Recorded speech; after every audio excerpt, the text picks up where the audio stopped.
Good morning. Have a nice day. आपको पता है, डू यू नो, कि हमारे चौगिर्दे में जो कुछ घटनाएं घटित होती हैं उसका प्रभाव हमारे ऊपर भी पड़ता है। पिछले 2-3 साल लगातार गेहूं की फसल को ब्लाइट की बीमारी पड़ती, तो उसका असर हमारे ऊपर भी हुआ। हमारे खेतों में भी वो बीमारी आई। या तो फसल बर्बाद हो गई, या फिर फसल को बचाने के चक्कर में हजारों रुपए के स्प्रे करने पड़ गए। इस बार ब्लाइट नहीं आए, इस बार स्प्रे नहीं करने पड़े। इस बार फसल अच्छी है और बची हुई है। यह एक एग्जाम्पल दी मैंने कि हमारे चौगिर्दे में जो कुछ घटित हो रहा है ना, उसका असर हमारे ऊपर भी पड़ता है। बच नहीं सकते हम उससे। आपको पता है कि श्रीलंका में गवर्नमेंट फेल हो चुकी, वहां पर इमरजेंसी के हालात पैदा हो गए, कर्फ्यू लगाने पड़ गए, पब्लिक सड़कों पर उतर आई, सरकार के विरुद्ध मुजाहरे कर रहे। अरे भैया, अगर आप सरकार चला नहीं सकते तो छोड़ छाड़ के घर चले जाओ। आपसे ज्यादा काबिल लोग बैठे होंगे, कोई और आएगा और चला लेगा। मुझे याद है, जिस वक्त पंडित जवाहरलाल नेहरू की डेथ हुई, उस वक्त आमतौर पर लोगों ने कहना शुरू कर दिया, हाय जवाहरलाल नेहरू मर गया, इसके बाद कौन, अब देश का क्या बनेगा। देश चलता रहा, एक से एक लायक आदमी आते रहे, देश को चलाते रहे, संभालते रहे। अब अगर कोई कहना शुरू कर दे, ये सोचना शुरू कर दे, बीजेपी वाले तो सोच ही रहे हैं ना कि अगर मोदी है तो देश सुरक्षित है, मोदी नहीं होगा तो देश का क्या होगा। जिस तरह श्रीलंका के हालात खराब हुए, इसी तरह पाकिस्तान के भी हालात कुछ ज्यादा बेहतर नहीं है। मैंने कहा ना, हमारे चौगिर्दे, हमारे चारों तरफ क्या हो रहा है। अच्छी भली इलेक्टेड गवर्नमेंट, इमरान खान की सरकार,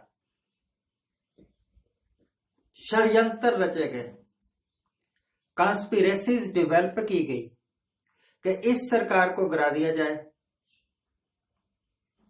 तो जो कुछ भी हुआ सो हुआ। अब इमरान खान की सरकार नहीं है। जब तक इलेक्शन होंगे, अगर इमरान खान रह भी गया prime minister, acting prime minister, तो उसके हाथ में कुछ पावर थोड़ी है। अब वो कोई फैसले थोड़ा ले सकता है। अब कोई his orders mean nothing now. Bangladesh में हिंदुओं के साथ जिस तरह बहुत बुरी बन रही है, मुझे लगता है कि बांग्लादेश के हालात भी खराब होने ही वाले हैं। और इधर अफगानिस्तान, वहां से कोई खबर बाहर नहीं आ रही। इसका मतलब यह नहीं कि वहां सब कुछ ठीक ठाक है। और हिंदुस्तान, देखिए, आपको लगता होगा कि हिंदुस्तान में सब कुछ ठीक ठाक है, यहां पर कोई खतरा नहीं है। अरे हमारी सरकार ही खुद खतरा बनी हुई है, सरकार के फैसले ही खुद खतरा बने हुए हैं। सरकारें होती क्यों हैं? सरकारें होती हैं कि देश को सुरक्षित रखें, कोई बाहर आक्रमणकारी आके हमारे ऊपर हमला ना कर दे, हमारी जगह ना हड़प ले, या फिर देश में अशांति ना फैल जाए, देश डेवलप करे। जनता का भला हो, वेलफेयर ऑफ द पीपल। तो सरकार ने रिसेंटली 2 फैसले लिए for the welfare of the people. पहला ये कि लगभग 800 लाइफ सेविंग ड्रग्स उसको बोलते हैं कि जीवन खतरे में है और जैसे ही ड्रग दी, जैसे ही दवाई एडमिनिस्टर की, वैसे ही मरता हुआ आदमी बचना शुरू हो जाए। फॉर एग्जाम्पल, किसी को कोई कीड़ा काट जाए या कोई दवाई रिएक्शन कर जाए तो फेनरेमाइन मलिएट का इंजेक्शन लगाते हैं डॉक्टर यहां नस में, और ड्रग का बुरा प्रभाव खत्म होना शुरू हो जाता है। लाइफ सेविंग ड्रग ऐसे।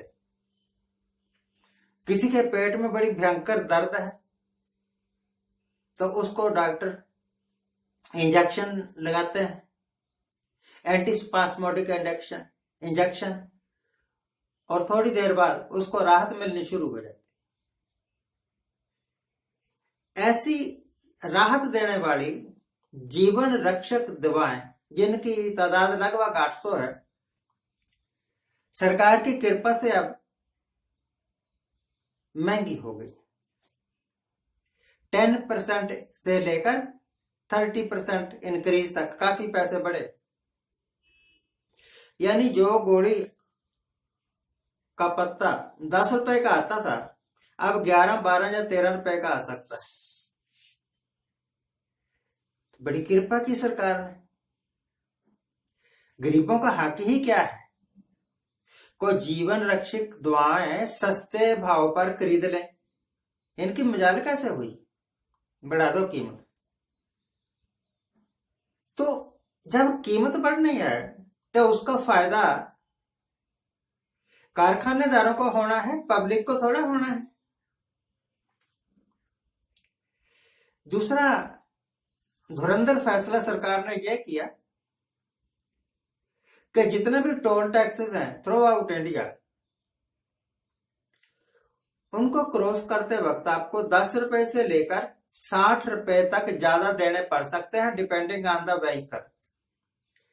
छोटा व्हीकल है तो 10 रुपए देने पड़ेंगे, बड़ा व्हीकल है तो मान लो कि बस है 60 रुपए तक वृद्धि हो गई। यहां यानी 100 की बदौलत अब 160 रुपए दे दो, ऐसे समझ लो।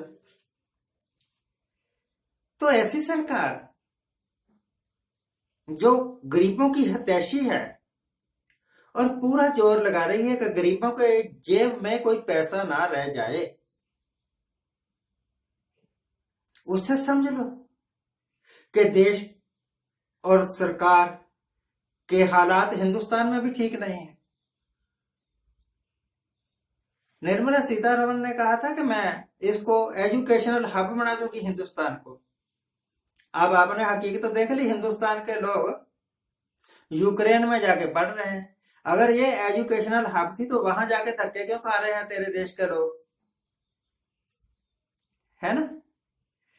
और अब सरकार अपने खर्चे चलाने के लिए रेलवेज की, कंटोनमेंट्स की, जो पब्लिक सरकारी जमीन है उनको बेचना शुरू कर रही है। बेच दो औने दो पौने दाम पर, जिस तरह एयर इंडिया बेचा, जिस तरह बड़े बड़े एयरपोर्ट्स बेचे प्राइवेट हाथों में। जो कुछ मिल गया उससे अपना गुजारा चलाओ। तो ये तो बैंकरप्ट होने जैसी बात है। हालात यहाँ के भी बस आपको दिखना शुरू कब होगा ये नहीं मैं कह सकता। वैसे हालात हमारे श्रीलंका या पाकिस्तान से कम खराब नहीं है। आज के लिए इतना ही। आज जिनका जन्मदिन है उनको हैप्पी बर्थडे। आज जिनकी मैरिज एनिवर्सरी है उनको बहुत बहुत शुभकामनाएं। सदा सुखी रहिए, आनंद प्रसन्न रहिए।